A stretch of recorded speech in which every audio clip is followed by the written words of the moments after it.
Today, at the time of recording and uploading, it is the birthday of the fantastic Carrie Fisher, and in honor of her, I thought we could take a look back at her character, Princess Leia Organa, and just appreciate the impact that she had on Star Wars, to talk about the true inspiration she was. So without further ado, let's do that now.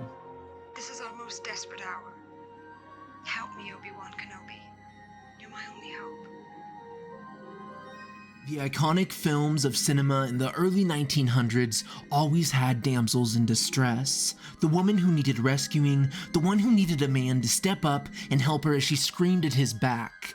But that all changed in 1977, the year when we were first introduced to Carrie Fisher as Princess Leia in Star Wars. It paved the way for future heroines. Look at Sigourney Weaver's character in Alien, a few short years later. As I said, it was Leia who put the path in place. The strong female hero, the unstoppable princess, the damsel who caused distress, was born. What the hell are you doing? Somebody has to save our skins. Into the garbage, flyboy. At first, we were all led to believe that she really needed help. We truly were.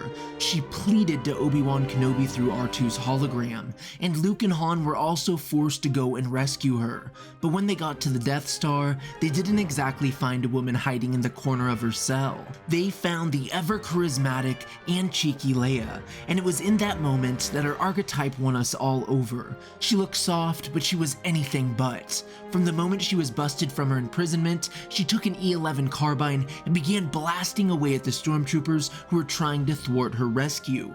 From here on out, we knew that even though Luke and Han went to save her skin, that she would be saving theirs. And in truth, I don't think any of this could have been done by anyone other than Carrie Fisher. She is, and always will be, the princess. Han, we need you. We need? Yes, Or what about you need? I know.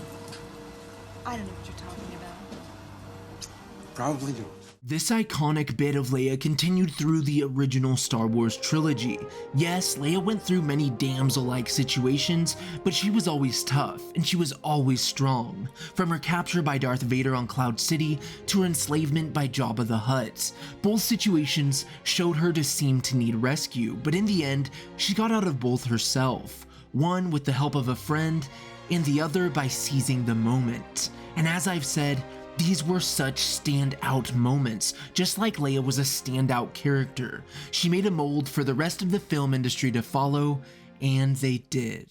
Moving on, while the sequels aren't everyone's favorite, we saw Leia again all those years later, taking up what she does best, fighting tyranny. And even after all this time, she held true to her core, to her beliefs. Even as a senior, she was strong, convicted, and passionate. She knew her goals, and she stood tall to accomplish them until the very end. And even if the praise around the rise of Skywalker wasn't really all there, we saw Leia die a hero too.